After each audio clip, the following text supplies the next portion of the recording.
every time I post, it's like something important or like something of quality where people can actually feel something. And then at some point, I just like focused everything on buying RAF with like my paychecks and stuff, just because I wanted to use that stuff to style it in a different way that it was styled, let's say, on the runway or something like that. Okay. At this point, I have one of the biggest independently collected RAF collections. No fucking way. Initially came into the warehouse, I told myself I want to end up as a stylist. If I was to bet on the brand, I probably wouldn't, but I would bet on you. I stopped even buying RAF at this point just because I realized. What? Okay, so let's kind of talk about your creative journey. Who is Oscar Claire? Okay. I mean, just starting off, like, I went to school in like sciences, so like calculus, chemistry, and all that. And that kind of like mentally was like one of the probably the worst parts of like my not I obviously I was blessed to like get a good education and stuff, but I really didn't want to, like, I was not forced into, but I just like didn't know what I wanted to do, so might as well do one of the like better programs in terms of cégep. And then from that point, I went to university for a semester, and then I like dropped out to work at the Essence warehouse, just like in the warehouse. I thought it was like cool to get into the Essence warehouse, which like was not, I mean, it wasn't like I thought it was going to be more creatively fulfilling for some reason, or I was going to meet people that had common interests, but honestly it was just like an Amazon factory. Yeah. And then from that point, moved on to like the studio, and then became a stylist further on. But I had been the kind of like the beginning of my journey was like collecting like archive RAF Simmons. Like for, from Japan, I was like sourcing a bunch of like designer and stuff. I was sourcing like Number 9, JPG, like a bunch of older brands. Well, not older, but well, I know what you're saying. The older pieces from their brand. And then at some point, I just like focused everything on buying RAF with like my paychecks and stuff, just because I wanted to use that stuff to style it in a different way that it was styled, let's say, on the runway or something like that. Okay. Just because some of the pieces are really impressive, and I had been into RAF for a few years at that point, so I wanted to see what they were like in person.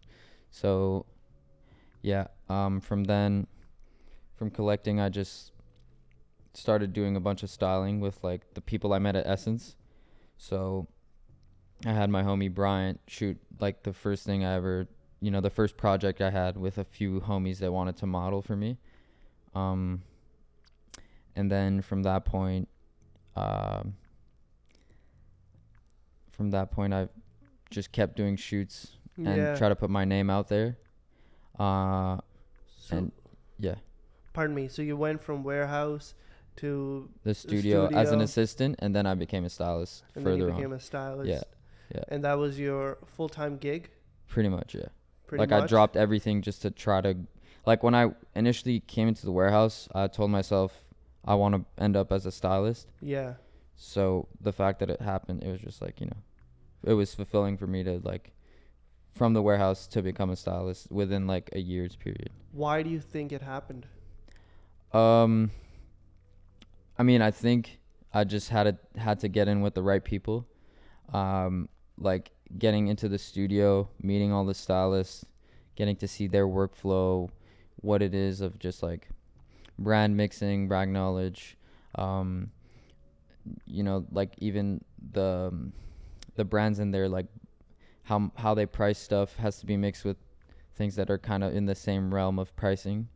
So even that, I learned a lot from being just an assistant, and from that point on, like mixed with my creativity, I could just like take those two tools that I learned and just like, I think that's what, in the right space, that's when I was like hired to become a stylist. You went to Essence, so you could be like part of this creative hub that Essence is. Exactly. And then you ended up finding yourself not be part of that, but you somehow created your own path to actually fulfill that. Mm-hmm. But okay, so RAF, I saw RAF a lot Yeah. when I was doing a bit of research on you. Yeah. So what was going through your head when you were like, I'm gonna spend like a lot of my paychecks just on RAF, apart from like just styling it differently? I mean, honestly, like, I saw this trend of like collectors that were buying RAF, that they pretty much like bought the same pieces, and there was like no diversity, and like no one was focusing on like buying like the pants, for example. Everybody was buying like the Penelope hoodie, which is just like a graphic hoodie, compared to like buying some of the craziest, like, because his silhouettes have always been like, he's said it in like a really old interview that he felt like designers like kind of overlooked how important a silhouette can be on a pant. And I just like, from that point, I kind of bought in the stuff that people weren't really buying, because I knew it would gain value like as time went on, because it's like so ahead of its time that it's just like at one point it's gonna gain so much value, and I'm already gonna have it, and I'm gonna have paid like a crazy discount price compared to what people listed at. So yeah, I just kind of wanted to build one of the biggest like archives, especially for here, because people had no idea who RAF, like they still don't really know who RAF is. Yeah. Which is kind of like a double-edged sword, because that's when like people try to rent my pieces and don't understand that some of them are worth like $5,000. Like, yeah. So then they expect me to give it to them for free for whatever they're doing, which is the double-edged sword. Like, I want to make it more popular here, but people can't really respect what I'm doing when I'm trying to, like, let's say, rent the stuff that I own. It's interesting now that, sorry I interrupted you, that people actually rent clothes now. Yeah, I mean, let's say for a stylist, it can be pretty useful. Like, that makes sense. Yeah, so that does make sense. I recently worked with Rema, who had a performance like Oshiaga. Okay. And me and his stylist were like already really, we worked together before. And yeah, he just needed, because there's some pieces you really can't, like, you can't find anywhere. No matter how much money you have, you just can't buy some of the stuff. So yeah, he came to me because I'm in Montreal. I have like, at this point, I have one of the biggest independently collected RAF collections. Like, in terms of just being alone. Yeah. So he came to me, and just like we were able to make some stuff happen. Okay, so what is it about RAF? I know you mentioned silhouettes. Is there anything else that, because there's, what, 1 million brands, more than that? Yeah. I loved how well he conveyed his messages through like his clothing. His inspiration is really raw to me. Like, he just takes in what's around him, what he's lived. Like, let's say, summa cum laude is like, he used to go to the highest class of university. So like summa cum laude is like I think it's like the highest honor you can get at like university or something like that. And he just like take inspiration from what they were wearing and made a whole runway based off of that. So to me, it was really just like, he's really interlinked with the youth of his time, and he put it so well into his clothing, and he just created so many iconic pieces through that's kind of what made me like fall in love, I guess, with RAF, in terms of, because I think messages convey a lot of things about one person. And I think it's important to put sentiment into your clothing. It's a form of art, so it's 100% it is. I love when it's, clothing comes from somewhere inspired, compared to like just like kids making, I don't know. Yeah, I know. Trendy items that are like that die cool, out like a year later, Yeah. Was there a specific runway that got you into RAF? It's probably waves, so autumn winter 04. Just because I always love to bring it up, just because of how ahead of its time it was. Like, nobody had really made super super baggy denim, and now like Vetements, Balenciaga are doing that whole thing. But people really just don't know where the referencing is, especially Demna. He's an huge fan of RAF. Like, his graduate collection at Antwerp is identical to like some of the RAF stuff from Virginia Creeper. So like the ponchos and stuff like that are like really similar. So yeah, like that collection. Also, in what it's like, what it conveys is it's basically, I have like a few hoodies that have like they have, so this paisley print, like the typical like paisley print on, let's say, a bandana, but interwoven is like a poem, which is, it's basically, it talks about like the downfall of humanity being our own fault. So it's like, even if we try to swim up in the wave, like if we're caught in the waves, like we end up just drowning ourselves, which is like kind of like a, I don't know, it's a comment that I kind of like related to in many ways. Yeah. So that's like a runway that really like, yeah. And the specific piece was like the baggy pants? Yeah, so I bought, so. Oh, you bought? Oh, I have multiple. Yeah, I bought like the initial piece that drawed me in, which was like this huge baggy denim. It's like 20, it's like the leg opening is like 20 inches. Like it's like this. Yeah. And they come up to like here. They're like an insane piece. I mean, a runway piece is always an exaggeration of what a common person would wear. Exactly. Right? Yeah. 100%. Yeah.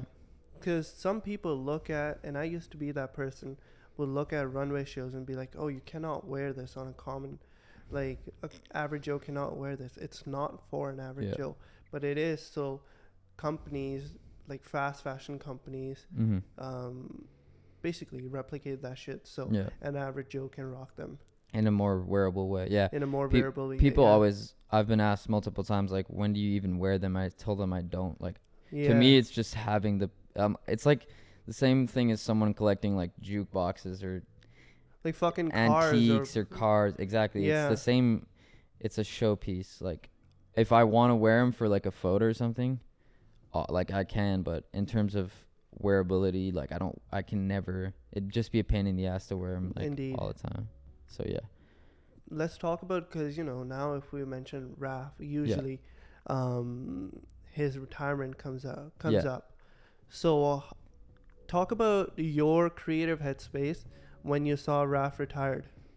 I mean, for me, honestly, it's like kind of, I guess it's like, I think he said everything he needed to say. Okay. So I was like, I'm not happy, but I was like, it kind of made sense to me that he like left RAF, because for the last few years, like, I guess 2018 was the last like time he made a crazy iconic piece, which was like the I Love New York sweater. Yeah. From that point, and that was like 2 pieces off the runway. From that point, like, he kind of went into a slump, making every collection felt like empty. Not empty, but it just felt uninspired. Like, he definitely told himself the same thing. Like, it doesn't feel like the RAF that was speaking like 20 years ago. So he stopped it. So, yeah. I mean, RAF is where it's at. Let's talk about Oscar Claire. Yeah. I get it. What is Enhance Your Closet? I mean, Enhance Your Closet, it started out just as like it was kind of just me putting, because I have like a lot of photos on my phone, so I was just like putting out the stuff that I love that inspired me from like in terms of fashion. Like, the older posts is just basically everything that inspired me that I saw that I just reposted. And then it quickly just became like a rental service. I get, like, when I started collecting the pieces, it became like a styling and a rental type thing where people could just rent my clothing out and stuff. But more recently it turned into, I don't want to call it my brand. Like, I don't think I own, like, I don't want to say I own a brand. I just kind of just make designs that I love and drop it under my own name and Enhance Your Closet just at the same time, just because I've amassed like a following on both pages. So to me, it's like, it can be like my pieces can be associated to either Enhance Your Closet or Eau Claire. Like, there really isn't, to me, my branding is just that it's comes from Oscar Eau Claire. Like, it doesn't. Okay. But yeah, I mean, it doesn't like there's not like a crazy significance to enhance your closet in terms of like meaning or anything. It's just like Those sweatpants, like I said in the DM, mm-hmm. are one of the best things I've ever seen. Yeah. Those are fucking crazy. Talk about the production and how, where did you get the reference or the inspiration? I mean, honestly, so I had these like RAF sweats Okay. that this like one of my homies kept telling me, like he kind of kept offering me money for him. So I was like, there might be a way to, I mean, a lot of people make wide leg sweatpants, but the specific pattern, like at the end of the day, people kind of overlook that a pattern isn't the same as just measurements, like, cause the crotch can come up to a certain area, like it's just like a lot more finicky than a simple measurement. So I had one of my good friends, Bead, remake the pattern. But I added like a few modifications to the pattern. I made the leg wider, and the original pants don't have pockets or a drawstring. So I added those just to make them way more accessible and easy to wear, because who wants to wear pants without any pockets? Indeed, yeah. And then at that point, I started searching around for fabrics, and I have this place in Montreal that imports like French terry from Italy. Oh, really? In a spot, yeah. So basically, at the factory where Gucci makes most of their stuff, that's it's like a really fluffy French terry. And then I was like, damn, okay, this is the perfect thing. So I searched a few manufacturers, and I have like this one specific girl that's like working for me and like making all the pants, because I do also like offer custom like measurements. So yeah, like if someone wants a longer inseam or wider waist or something like that, they can add that in the notes, let's say, of their order, and then the pattern is like fully remade to fit the person. Gotcha. Yeah. So yeah, I mean, in terms of like what the sweatpants, like what they signify, I guess, I mean, to me it was pretty much just me seeking like I saw the opportunity to kickstart my brand and like get the budget to make stuff that I actually want to make. Like it wasn't, I don't think it's the most inspired thing ever. Like they're a nice silhouette, like they're like a great daily pant, but in terms of like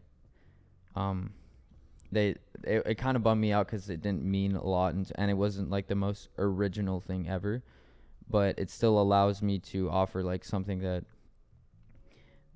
that's like more accessible than a $500 like Vetements sweatpant. See, I have a question. How different can we really get?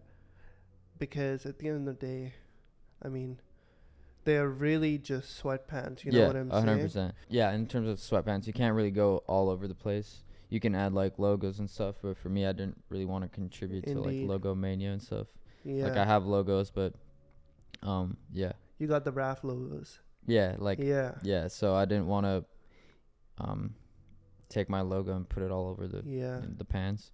I just wanted to make something timeless. It was kind of like something I considered just like philanthropy, I guess, just me being able to give back to kids that are either inspired by the way I dress or like have loved, let's say, even RAF like myself, but don't have access to like a crazy, like the sweatpants that I've sourced that I use the pattern from are very, very hard to find, like near impossible. Like there are none on the market, and there rarely are ever, because if I find another pair, like you'll probably buy them. I would snag instantly.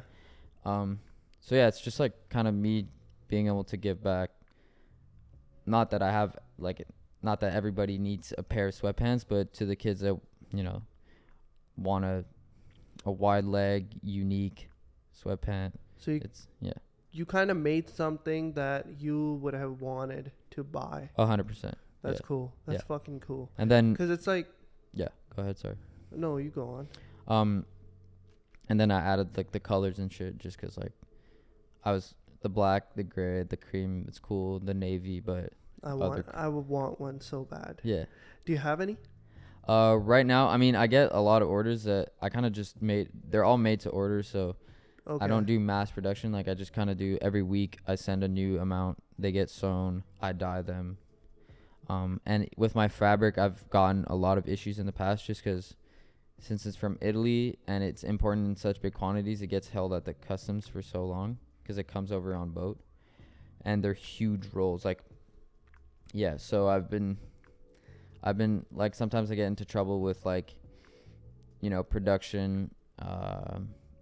It's really a Customs, tedious yeah, thing. Yeah. yeah. So I love. It's also that people want their stuff like right now, Indeed, 100%.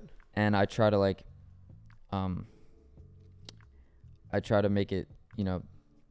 I haven't ever worked with. I first of all never had a brand that's doing this well, so I'm kind of also learning as time goes how to like deal with customer service and stuff like that. Yeah. And I try to remind everyone like, yo, I'm a single. It's a one man team doing like packing like not hundreds, but There was a time where those sweatpants are fucking crazy, yeah, but like they're everywhere. yeah. Cause I found you from sorry, I keep fucking interrupting. I think Oh, it's it's just the fine, love it's fine. for the sweatpants. No, I feel you. It's fine. Yeah, I found you on my friend's page, Undiscovered. Okay. Yeah. Yeah. Yeah. So he posted. Mm-hmm. He did like a top 10 drops type of Yeah. thing. So you were on the newsletter, I think. Yeah. Yeah, and so it was really cool. Yeah. That how, like, you're getting this discoverability, and I'm Yeah. sure you're getting this discoverability like at a lot of like archive pages and stuff Yeah. like that. Yeah. I mean, it's through that. I mean, it's also like the TikTok algorithm has helped me an insane amount. Like I had this one kind of like blow up, and bro, that's also when like I order a certain amount of fabric because I think I'll get a certain amount, and then I get like a crazy amount of orders, and that's when I like kind of panic. Yeah. So but I'm trying to like learn. I try to make people know that to be patient, and like it'll be worth, like every time someone has like not complained but kind of like nagged me for, yo, I need them, as soon as they get them, they're like sorry for like the hassle. Yeah. Like it was insane, like it was super worth the wait. So I'm like, I'm excited to see like where the brand goes, because it will not be called Enhance Your Closet, right? I mean, no, but I pretty much just tag Enhance Your Closet every time just because it's an extra amount of people that see it. Yeah. But I do make it go under my name, like Eau Claire, but I don't have tags or anything. I just like, Yeah. some people call them the Eau Claire Everyday Sweatpants. Some people call them the Enhance Your Closet Sweatpants. Like, it just, Yeah. whatever. To me, it's like my brand is just me. So it's like, it's not important what people associate in terms of like the label or anything. But yeah. Do we got a hoodie coming out? Yeah. I'm working on like long sleeve, a hoodie, and like a wallet chain. That's my next drop is like a wallet chain. It's like kind of like this bullet belt. It's just like a bunch of bullets. Yeah. The bullet. I mean, it's not. So also, how practical is that? Yeah. Honestly, it's pretty easy. You just tuck it in the back pockets and like falls in front. But I made a wallet chain just because it's gonna be so much easier to work with. Like it's 25 inches, so it's like really long. Mm-hmm. But you can just tie it, and it'll just be like an insane accessory to have. Can I show you? Yeah, absolutely, dude. Of course. I see that Skip Fame sticker. Yeah. What's happening with Skip Fame, by the way? I mean, the creator is just putting out stuff right now, putting out designs and stuff. I'm kind of blanking, but in terms of, okay, so I can even say something like, yeah, for let's sure. say in terms of the sweatpants, it's not the most, like, in terms of how inspired it, or not, like, I say that I love RAF because he tries to convey a message, but when I put out, like, let's say I put out that piece, it doesn't really convey anything, which is kind of like why I'm trying to get stuff produced that I made when I was like going through something. So um pieces that I like most heartfelt that I've made are just like whenever, so because of my long distance relationship, um every time like me and this person have to like leave and they go back to, Paris, Yeah. like I can wholeheartedly say that I've experienced the worst day of my entire life, like this summer. And like the day of that, just to keep myself occupied, I just kind of put every emotion I had into like distressing like certain pieces and stuff, and just like I felt like I was just kind of putting onto a canvas like what I was feeling. So like the next, let's say next year, I'm going to be putting out a lot of pieces that are like extremely like sentimental and like heartfelt. That's awesome. So yeah, I guess like in the early stages, since I'm trying to still like grow a budget and stuff to make stuff that I really love, like I'm trying to make pieces that are like accessible and Yeah. not too out there, stuff like that. Yeah. Yeah. Just to gain an audience, gain hype and stuff like that. That's why like the sweatpants are so perfect, just because Indeed.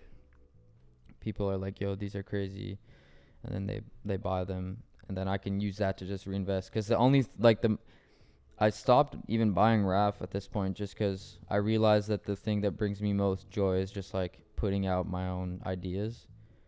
So it's kind of like I found this new avenue, because I considered design a lot, but I never, like, I know how to sew, but to me, if someone can do it for me even better, that has years of training, like I'll let's say draw the idea up and then send it to them, and then have a pattern and stuff like that, and then it gets made.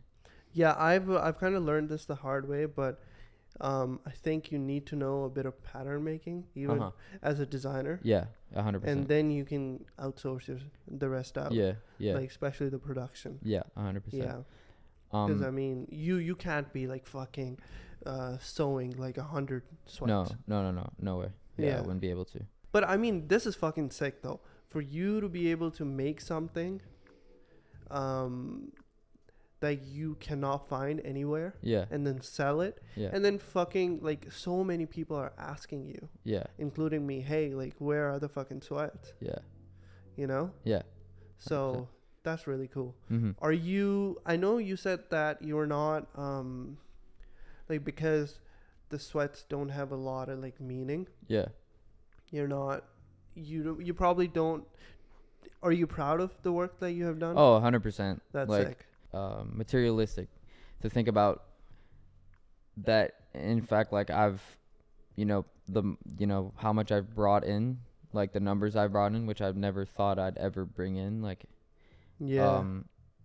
it's crazy to see like how much I get DMs as well sometimes of like people saying that they're incredibly inspired by the way I dress or stuff like that, or my ideas, or stuff that I do. So it's like sometimes when I kind of like take a step back and look at the impact that I can have on people's life, it's just like I definitely get I get super emotional, and like I've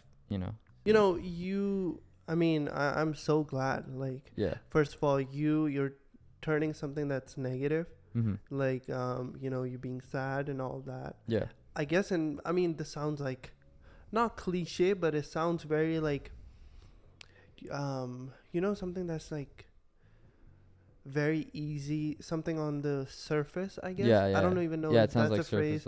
Surface level. That you're turning something negative into a positive. I mean, it's like it's a lot deeper than fucking that. 100%. I completely get where, like, that's why, let's say one of the pieces that I made, which is like a one of one, is like it's like 5 stages of grief. Because every time I felt like I was, like, me and my let's say, because to me, my partner is like, I mean, it's just, like, I see what this person has lived through, and, like, they're just my sole source of inspiration, and their strength is, like, I just, like, idolize this person so much that I love putting what I think of them in my clothing. So let's say even like this, like these jeans are like a sample, and they're like they have like a spiral cut in them. Yeah.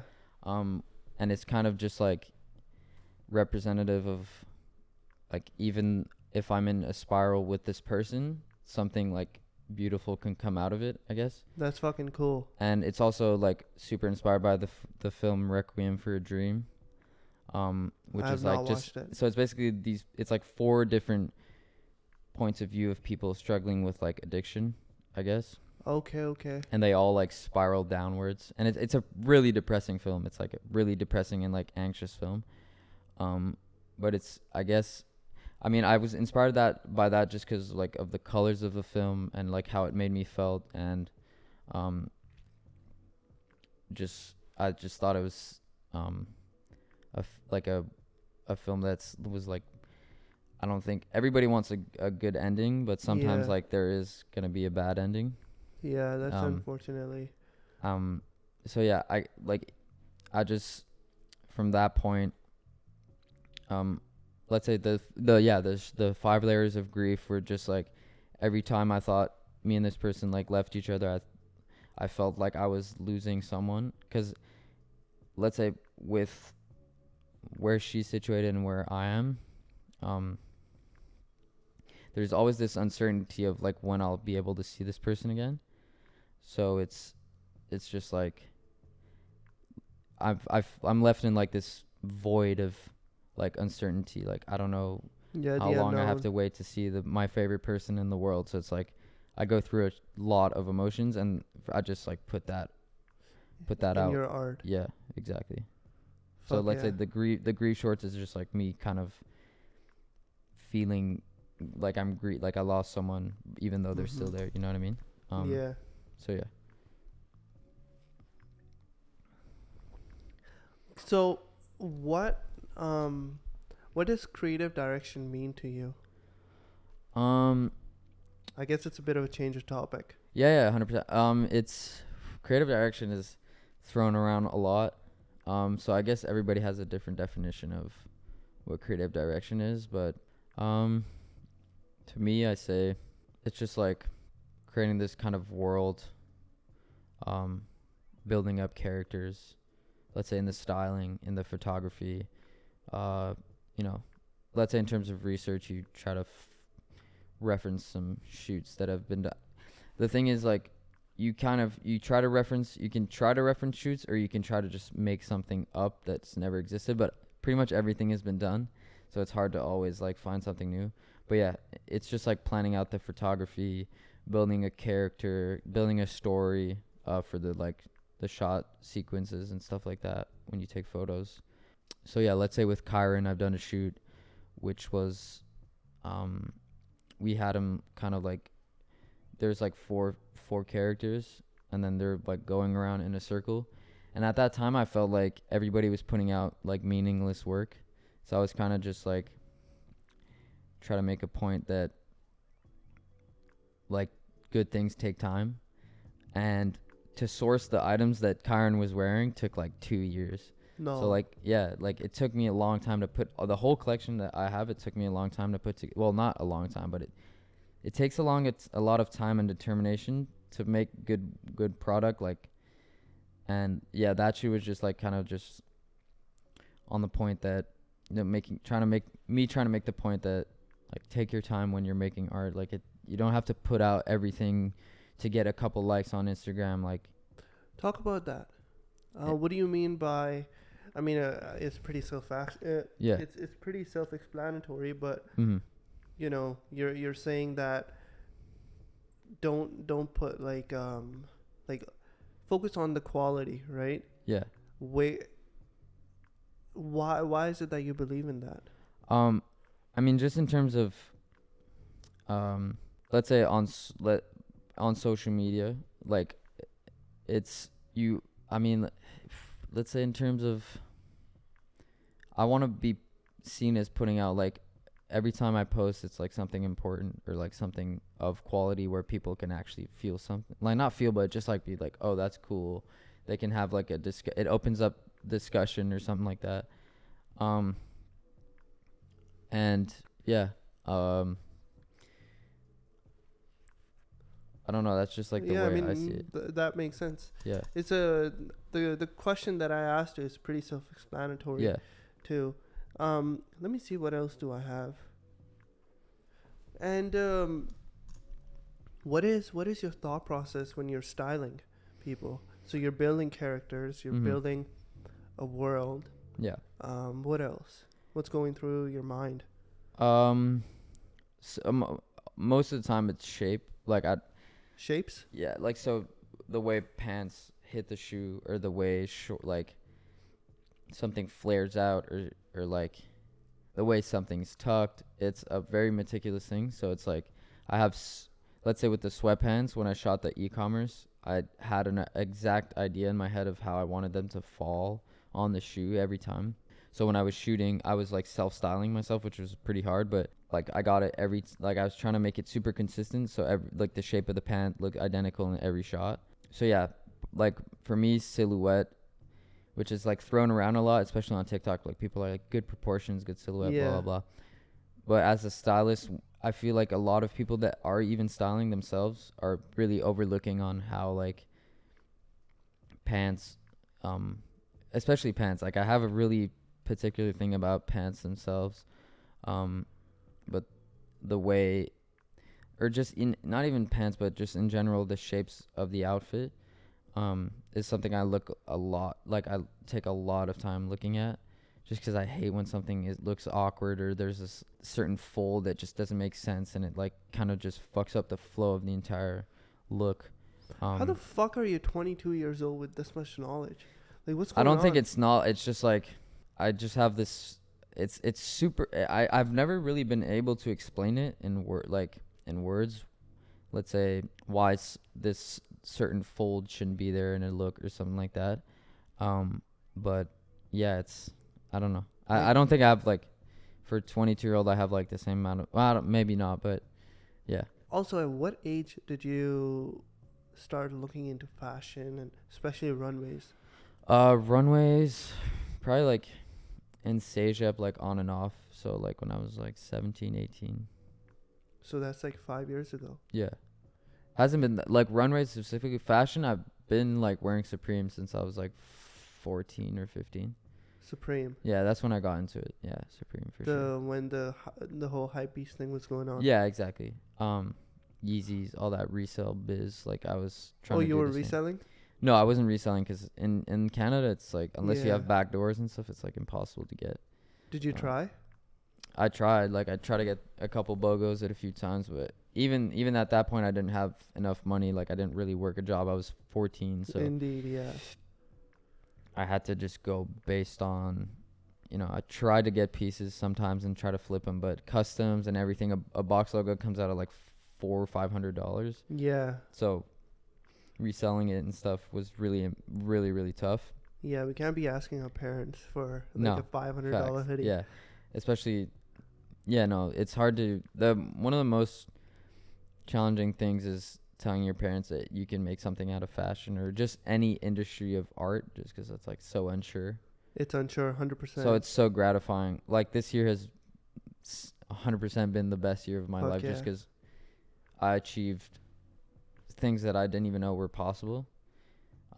This is like literally not even the start. Yeah, exactly. It's like the start of, hopefully next year. Well, I mean, obviously It's next gonna year's be gonna be even crazy, better. yeah. Yeah. So, in terms of growth or anything, I hope. I mean, I hope it keeps growing like more and more. Yeah. I don't have a doubt. I think it'll. It will, dude. Yeah. You're doing something that nobody really is doing. Well, I mean, I think there are a few brands, but like people just, I feel like, don't know the level of quality that. I don't think, like, if I don't know you well. Well, I kind of know you now. Yeah. But like, if I was to bet on the brand, I probably wouldn't, but I would bet on you based on the conversation we've had. Yeah. You just think differently Yeah. about fashion, and like you're so in depth. Like you're Mhm. thinking about like each individual fold, Yeah. how you are like how these pants have this certain meaning because of the certain seam type of thing. Yeah, Like I'm telling you, you're gonna go far. I appreciate it. Yeah, Yeah. hopefully. Yeah. I mean, I have. Exactly. I think I believe in surrounding yourself by the right people, and like Indeed. one of my like best friends since I moved to Montreal, he's doing his thing. His name is Joshua Jamal. You probably seen him around. Joshua Jamal. I probably Yeah. have seen him around. His but his Instagram is Rude Boy. But I have seen. yeah, that he's done a Instagram shit ton around. of things for me. Like he's connected me with Uno the Activist, which is an artist that I work with. Okay. And then just like the one thing that I definitely advise most people to do is just like try to make genuine connections with people instead of trying to work for money. Like Yeah. initially when you start out, you're not going to make any money, Right. and later on you might not make that much money, but if you if you make a genuine relationship with someone because you believe in what they have to offer, that's like the most gratifying thing when you like but when you you get the respect that you deserve. That's like the most gratifying thing. Something I truly believe in, and I want to get your say on it. I think the most important thing in this world is the relationships you have. Mm-hmm. You can have billions of dollars. You can have. Yeah. You can be like the CEO of the fucking Meta or like Yeah. Facebook or whatever the fuck, or you can be like super famous, but like the relationship that you have with your partner, for example, or nothing can beat that. No, type of thing. there's nothing. Right? Yeah. Like So- I or your realize- friends too. No, family and friends are family and friends I think are the sole reason that we're alive. Yes. Like even the other time I was thinking to myself like why do I want to save up money and stuff, and it's just like being able to provide for the ones around me. Indeed. Yeah. So yeah, that's like I think some relationships will give you life itself. Like Life itself. when you meet, like let's say you meet the right person, then you just discover that you were made to meet this person, and this person will give you your purpose. Like will give your entire life a different meaning. You know what I mean? So yeah, relationships are definitely the most. You good? Yeah. For Okay. sure. Okay. So relationships are definitely the most important thing for sure. Couple thing. What's Ben's clothing? That's like I don't even know how you found that, but that's like this like kind of streetwear type brand that I started when I was like really young. So that was like a really thing that I did like in high school. Okay. Which I don't really count it as like a brand itself. It was just like screen printed t-shirts and hoodies and shit. Okay. Gotcha. But yeah, that got a little bit of traction at that time. I had like a few hundred followers, and then I just stopped it because it was like useless. Not useless, but I mean, it was a learning experience. Yeah, exactly. No, I'm thankful I did that because people really overlook how much refining your work does. Like even my original styling that I've done, I don't think it's that crazy. When I want to see. Is it the stuff that you did with Ashante? No, I think that shoe was pretty good, but like the personal work I did after with like let's say my first shoe with Bryant. Okay. It's all right, but it's like it could have been like it gets so much better. Like I need to talk to Bryant. Yeah, definitely. We thought about we were gonna go for coffee, it just didn't happen. Yeah. But I need to solidify those plans. Yeah, 100%. After the pod, maybe you can text him or something. Yeah, 100%. Yeah. Do you have a song with Sam? Sam Coste? Yeah. What's that song though? I don't know. Are you making music? No. No, but I mean, we made it as a joke. I don't know. It's on Genius. Huh? It's on Genius. Oh, I mean, yeah, me and Sam made that as a that's crazy that you can find that. But yeah, you definitely can't put this partner in, bro. But no, there's no way. But yeah, me and Sam made like this parody fucking thing when we were younger. This is like this rapper, my homie who makes music type thing. Yeah. But Yeah, I see. I Yeah. see. yeah, Yeah, I do my research here, Yeah. man. yeah, Yeah. I just want to be able to have a person's like story. Oh yeah, 100%. No, Before- I understand. Like Yeah. I'm just like surprised that that's even like Yeah, out there. That's yeah. crazy. Well, I was confused because there wasn't much on it, Hmm. and it was fucking hard getting information Yeah. from you. It depends on what platform. I'm kind of like on TikTok. In terms of like low key, I mean, I don't consider myself low key, but So, what is like a brand or a project that you have an eye on currently just in general, in general? I mean, it's kind of. I mean, I guess I'm looking a lot at like Joshua Jamal. Okay, So my homie's brand, seeing how that's like flourishing. evolving, exactly flourishing. Final Loss, for sure. Or Skip Fame. Okay. It's Final Loss is just like I guess the main line of Skip Fame. Skip Fame is like kind of the stuff he puts out, and then Final Loss is like the crazier like pieces, I guess. Yeah. So I yeah. met him actually Oh yeah. at Chivalry Creative. Okay, yeah. Yeah, he's a different breed. He's insane. So yeah, them so yeah, I'm just kind of just like watching what the homies are doing. Gotcha. I have a few other homies like I'm just like observing what they're doing. Okay. What place? It could be a restaurant. It could be like a cafe. Any place that gives you that freedom to be creative. I don't really go to like public spots to even do It could any. be your room. Yeah, bro. it's literally it's just my apartment. Like yeah, I for just, me, it's my apartment too. Yeah. It's my Yeah. apartment, 100%. Yeah, it's the place where I gain the most. I just can do whatever I want It's I like live. your sanctuary, Yeah, you know. Yeah. So let's say I have a studio, so I live alone, so I can just do Yeah. whatever I want. Have you consumed like Virgil books or? I mostly read articles, to be honest. Like I read articles online, but I wouldn't consider, and I do a lot of research on like, backstories, like runway show notes and stuff like that. You know who's doing a good job? Who? Sam. Like his Instagram handle is Free Sammy. Oh yeah, Sammy. Yeah, Yeah. for sure. No, me and Sammy are tight. Yeah. Yeah. We are working. I mean, let's say I'm planning on collaborating. We've collaborated before. I'm planning on collaborating a whole lot with that guy. Like, Yeah. he has a lot of respect for my work, and he sees exactly the vision that I have. He should come to Montreal. Oh, 100%. Yeah. I definitely want to have a conversation with him. So I had a conversation with Drew Joyner. Yeah. And then Sammy was like, let's have a conversation. And he was at 7K at that time. Mm-hmm. And like, of course I was like, yeah, let's do it. But I didn't want to do it remote. Mm-hmm. And now he's at 34. Yeah. Yeah. Yeah, he's growing. I'm And on I'm TikTok, a he has, big like- fucking dude. I'm like a fucking fan of him. Yeah. His work is crazy good. No, he's a really.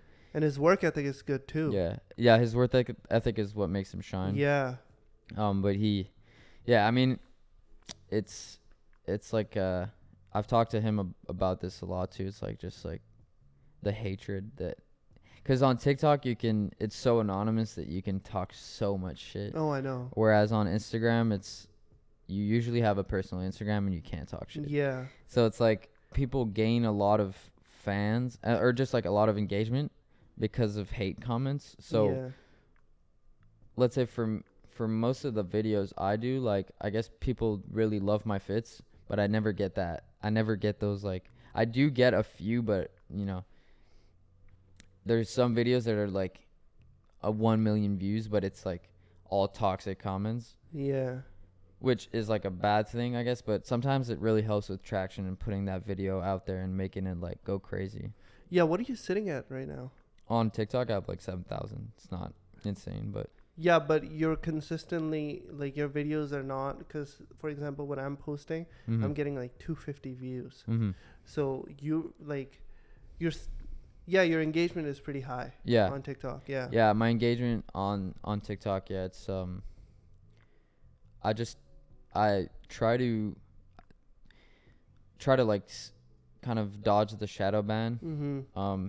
Just cuz a lot of people get shadow banned because they just post too much. That's just not you. You know? No, just for me personally, I just know how I think I know how the algorithm works, so it's like I know that type of shit people won't like. They'll just skip the story so quick, not give a fuck, like, and then talk about that. Yeah. Okay. So let's say you post like a food pic, Uh-huh. People are just gonna swipe, Right. and I feel like Instagram like takes that in, and then on Yeah. the next story you post, if you do the same thing, it'll go down even more or something like that. Or let's say you post like a shit ton of stories, photos on your story, like maybe like 10, Yeah. you'll get a lot less views. Indeed. Which is why because story engagement is a big thing. Yeah.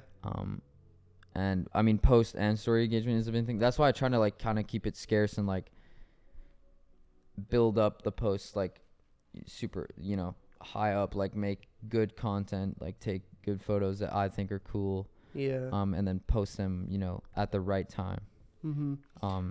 I wish I could do that. I mean, I can obviously, but like growing the podcast, I can't really do that. No, you don't. I actually really have a an choice. opportunity to put these snippets out. Yeah. Type of thing. Mhm.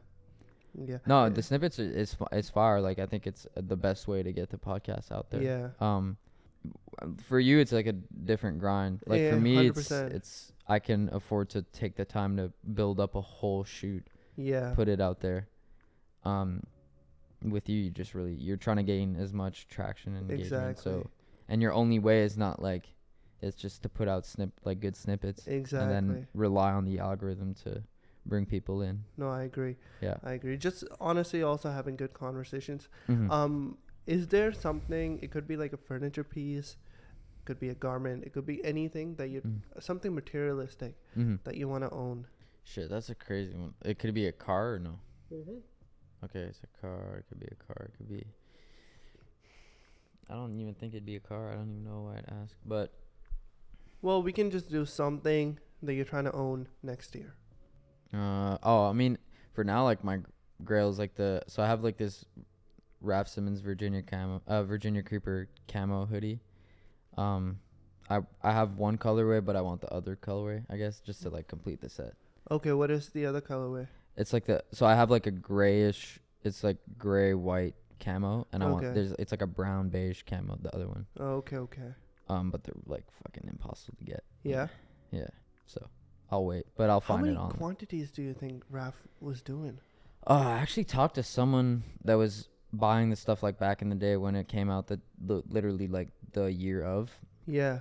It was never too crazy. I think I don't think let's say for the riot, like the riot bomber, like the infamous like 40K, that was like 40K jacket. I think he probably made like probably 20 of each color. No. Yeah. There's no way. Yeah, I mean they were retailing for like $400. No, they were like That's cheap. 300 or 400. Yeah, I mean at But the time it was for an so emerging fucking, for an emerging, you didn't know it was going to be one of the most iconic jackets. So let's say there's a consumed like bondage like camo, no, not camo, sorry. There's a consumed bondage bomber, I guess. Okay. That there's a confirmed like 12 units in the whole world. 12. No fucking way. Yeah, I'm telling you. That's how much, like, how many your sweat samples were probably. Yeah. You know what I'm saying? It's an exaggeration, but like. Yeah. Yeah. Okay. No, but it's. That's crazy. Yeah, 12, and they go for like, they don't really have a market right now, but there's like one of my homies from Berlin has one. Oh shit. So he has like one of 12, which is crazy. But I'm pretty sure I have a sample that's like one of one from RAF, but I'm not sure. Yeah. It's like a flannel that I have that I'm pretty sure there's only one in the world, but I'm not, like, I had to do more research, but I've never ever seen anything like it. Yeah. So That'd be crazy if I had like if it's a 101, it'd be crazy. But my homie met Raf in Japan. Oh Yeah, shit! like 3 times in like 4 days. Yeah.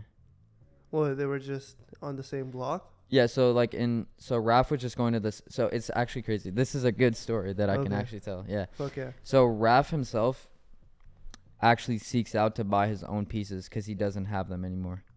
So he's concurrently on the market looking for his own archive.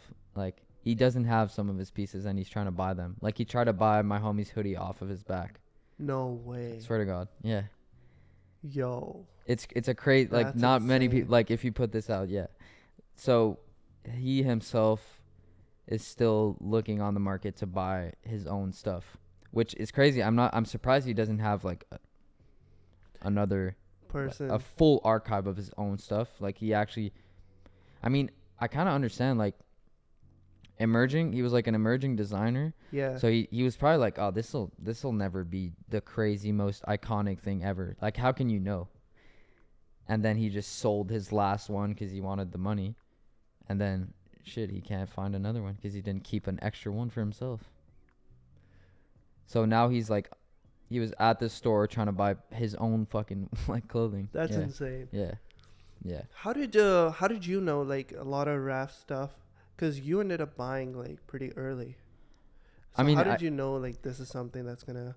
I wouldn't even consider it early. Like I think it was 2020. Right now it's like bigger also because RAF stopped, Yeah. which value of every piece skyrocketed, which is like good as let's say because I already had the pieces, but let's say I just like I saw these pants, let's say these spring summer '04 like flared pants. I saw them online for like 180. So I was like, okay, that's a snag. Like that's an easy deal. And now 3 years later, they're $900. So it's like, if at that time I was like, these are really nice flared pants, and then flared pants like right now, flared and baggy flares are like the only thing coming out. Indeed. So, yeah, like they just skyrocketed in value. Yeah. You would be such a good like brand should like fucking consult you all the time in terms of I've done I mean I'm definitely opening I'm gonna try to open the floor up more for like consulting and just because of I guess with the figures I've made from being alone making a brand. I feel like it's not there's other people making the same thing, but I feel like consulting is something I could definitely do. Yeah. Are those life-changing figures? Oh, 100%. That's insane. Yeah, so I'm trying to, keep going up and stuff like that. Yeah. But even for like, I've been approached a lot for like sourcing for shops and stuff. Indeed. So like, one of my one Instagram page that like, I talked to him and he owns like a bunch of like, let's say hidden New York type pages. Okay. And he didn't own Hidden New York, but he owns like pages like Hidden New York. Yeah, with like a bunch of, and then he owns like this page that posts only archive pieces and stuff like that, and it just like mood board pages, whatever. And he approached me. It fell through eventually, but I was initially approached like, how did you source that much RAF and stuff like that? So he was at the time gonna give me like a budget, I guess, and then I was gonna like curate their whole store. And buy and source these pieces from Japan for cheap. Yeah, but it fell through. But stuff like that, I'm like, I definitely know will happen in the future, like more and more, Sweet, man. Sweet. This has been great. Yeah. Okay. Yeah. Thank you for coming on Creative Headspace. I appreciate it. Thank Hell you. yeah. Hell yeah. Oscar O'Clair, everybody. Thank you.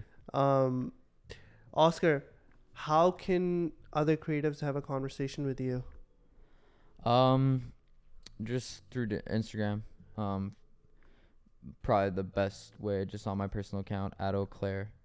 AUX? No. EAUXCLAIRE.